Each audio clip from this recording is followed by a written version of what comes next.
What's going on, Colts Nation? I appreciate you joining me for another video where in this one, I want to talk a little bit about the upcoming matchup, right? We've lived in the week one win for a little while, kind of looked over Daniel Jones, Tyler Warren yesterday, giving them their flowers and doing all that. But it is now officially time for us to start working towards Denver, which is obviously going to be a much tougher matchup as we come into this. Now, Denver in week one, defense was incredible. Now, they were playing the Titans, who coming into the season kind of knew, like we talked about in our season prediction video a couple days before the season started, about how I just kind of expect the Titans to not be very good because they're not going to be coached very well. Brian Callahan, Titans coach, doesn't even know all the rules. So tells you everything you need to know about the Titans, right? Cam Ward, really pretty good and kind of what you expect from a number one overall pick.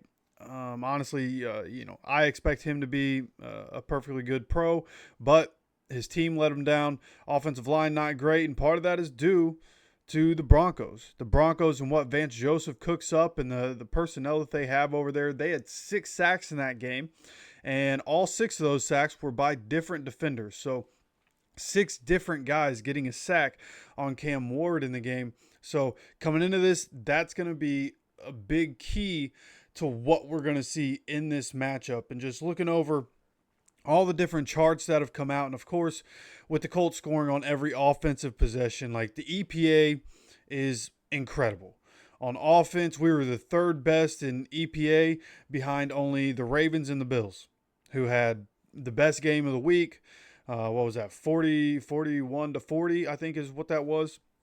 So both those offenses obviously doing their thing, but the Colts right behind them in terms of EPA. Success rate was at 52.86, EPA per pass 0.39, which was one of the highest in the league. EPA per rush, one of the highest in the league at 0.14. The Ravens were at 0.36 because Derrick Henry and Lamar Jackson, and they were going crazy. But in terms of where the rest of the league is at, honestly, a lot of these teams are negative in terms of EPA per rush. So the Colts had 40 rushes for 156 yards, doing our thing. Jonathan Taylor gets held out toward the end, right? Gets a little nicked up. Could have went back in if it was a closer game and we needed him to close things out, but that wasn't necessary. So we got to see DJ Giddens and Ulysses Bentley get on the field. So coming up in this game against Denver, it's really going to be, just from what we saw week one, it's going to be strength versus strength. When you look at the offense of the Colts and what we were able to do, offensive line is great. The numbers continue to come out. Mac and Savez was the highest ranked right guard in the league. Tanner Bortolini, the 4th highest ranked center in the league. So the second year guys coming out and making a good impact against what was a good front for the Miami Dolphins. I don't remember the pressure numbers, and the way they calculate pressure numbers is weird. I saw one clip from the Niners where they counted it as a pressure on Brock Purdy, but when you look at the play, it wasn't really pressure. Like the pocket was collapsing like the pocket does, but he wasn't like pressured, right? So pressure numbers are weird, and trying to keep up with how different places calculate certain things is weird. So getting those numbers is a little shaky, but for the most part, I thought the offensive line going up against the competition, they were going up against all the different pass rushers that the Dolphins had. The interior guys, Zach Seiler getting the contract just before the season from the Dolphins. He's really good on the inside. So I thought the offensive line did a great job. And overall, they're going to have to repeat that and have more success in this game. That's going to be very important, right? You look at matchups in this game. You have, Michael Pittman Jr. going up against Pat Surtain. And Pat Surtain gave up 0 yards in coverage in week one, partly due to Calvin Ridley having bricks for hands, but also just because he's that good. Like, he's the best corner in the game. There's really no mistaking it. He has been almost since he came in the league. And so with Patrick Surtain on the other side, Michael Pittman Jr. is going to have his hands full, and he's going to be doing a lot of cardio out there. He's going to be trying to take Pat Surtain away from different plays. We're going to have to try to find different ways to get Pittman open if we want him to get the ball, and we're going to have to find ways to use Pittman to get other guys open throughout this game. Now, there's a chart that came out that I thought was interesting and that I want to show to you guys because it shows the different coverages. And, of course, as Colts fans, this is so refreshing to see. Right? Between man coverage, zone coverage, the Colts used everything. Like pretty much anything that was possible to use, they were using it. So overall, very pleased with what we were able to do. But as you can see, the EPA per DB here, minus 0.43 for both the Colts and the Broncos, 1 and 2 in those metrics, and by a pretty wide margin from the next closest, which is the Niners and then the Jaguars. So overall, a lot of diversity on both these defenses, and so I think overall, like, it could play into the hands of both the quarterbacks and both the offenses in this game. Like these teams see these defenses in practice. So seeing all the diversity, seeing the disguises, and kind of, in a way, knowing a little bit of what to expect is going to make this game very interesting at 4:05 on Sunday, which, by the way, if you're going to the game, remember to wear white. It is going to be a whiteout this Sunday for the Broncos game, semi-national game. So if you're going, let's show out, man. Let's show out on national television. But, I mean, you see here, the Broncos and what they like to do. If they're running zone, a lot of the time in their zone coverage, they'll drop into cover 3, right? But they blitz a lot. They had the highest blitz percentage in week 1, and I'll get that number for you guys here in just a few moments. But you see cover 0 and cover 1. And when they're running these, they're going to be blitzing. Of course, cover 0 is a blitz. Cover 1, you're keeping somebody down, so you're either keeping somebody in a lower level to try to man up if they have 4 wide receivers and a tight end on the field or whatever the case may be, or you're blitzing an extra guy, right? So and that's 9% and 24%. So they're gonna switch it up throughout the game. Right, Vance Joseph, very good at what he does. Broncos had an elite defense last year. They were the number 1 defense. In week 1, I think they gave up 133 total yards is what I saw. And again, it's the Titans offense. Didn't really expect much. You know, you expect Cam Ward to do his thing. You expect him to get better through the year, but supporting cast just isn't great for the Titans. So trying to kind of balance that out and really doing the same thing for the Colts. Now, the offense that the Colts went up against has Tua, Tyreek Hill, Jalen Waddle. Kind of expected them to be able to do more. That offensive line, I figured, would be a problem, and we were able to get home a couple times. But nonetheless, coming into this game, like this chart right here is going to matter a lot, right? Just being able to switch it up. You see the Colts in cover 0, 6% in week 1, and 14% of the time they were in cover 1. Right, and then when we play zone, it's either cover 2 or cover 3, primarily, right? And of course, you see cover 2, cover 3 playing a little more zone because you have Tyreek Hill and Jalen Waddle.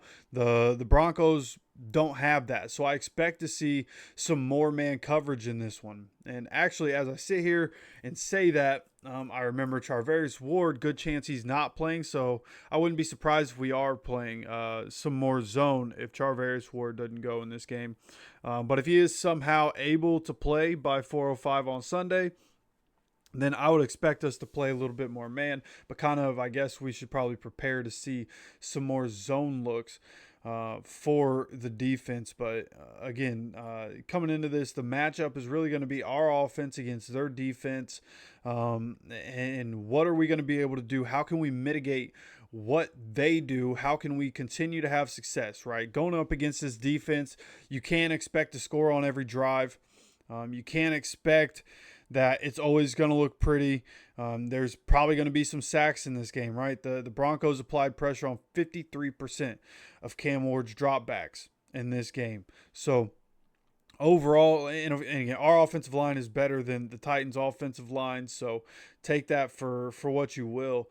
But it's going to be vitally important, the protection that Daniel Jones is able to get and what we're able to provide for him through that protection, right? If you're able to protect in this game, then there's going to be opportunities for Alec Pierce on the outside, right? They have good coverage guys, but from what I've seen, right, doing my research here for this video, the guy that's going to be guarding Alec Pierce can be taken advantage of over the top. And Alec Pierce, his releases have gotten really good.